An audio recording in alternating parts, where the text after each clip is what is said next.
নমস্কাৰ। আজি মই এটি কবিতা আবৃত্তি কৰিবলৈ প্ৰয়াস কৰিছোঁ। পোনপ্ৰথমে আজি বিশ্ব পৰিৱেশ দিৱস উপলক্ষে আটাইলৈকে আন্তৰিক শুভেচ্ছা জ্ঞাপন কৰিছোঁ।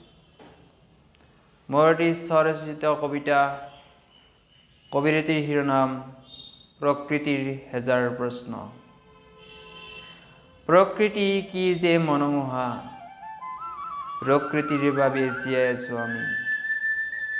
কিয়নো আজি প্ৰকৃতিয়ে হেজাৰ প্ৰশ্ন সুধিছে মানৱক, তথাপিও মানৱে বুজি নাপায় কিয়। পৰ্বত পাহাৰে দুখেৰে কয়, মোৰ বুকুত সজালা অট্টালিকা, কত যে উদ্যোগ কাৰখানা গঢ়ি তুলিলা, তথাপিও মোক বুজিবলৈ চেষ্টা নকৰিলা।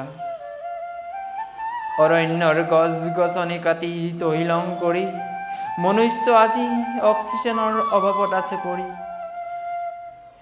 ভৰলু নদীয়ে কান্দি কান্দি কয়, মোৰ বুৱতী পানীত নিৰ্দয় মানৱে পেলালে উদ্যোগ কাৰখানাৰ আৱৰ্জনা। আৰু যে কিমান পলিথিনৰ বজা, মানৱক দিম নহয় মজা।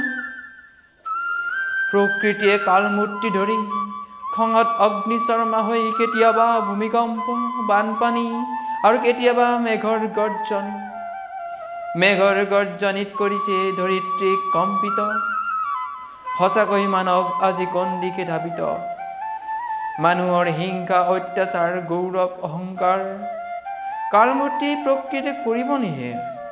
প্ৰকৃতিয়ে আকৌ গঢ়ি তুলিব স্বৰ্গ পৰিৱেশে।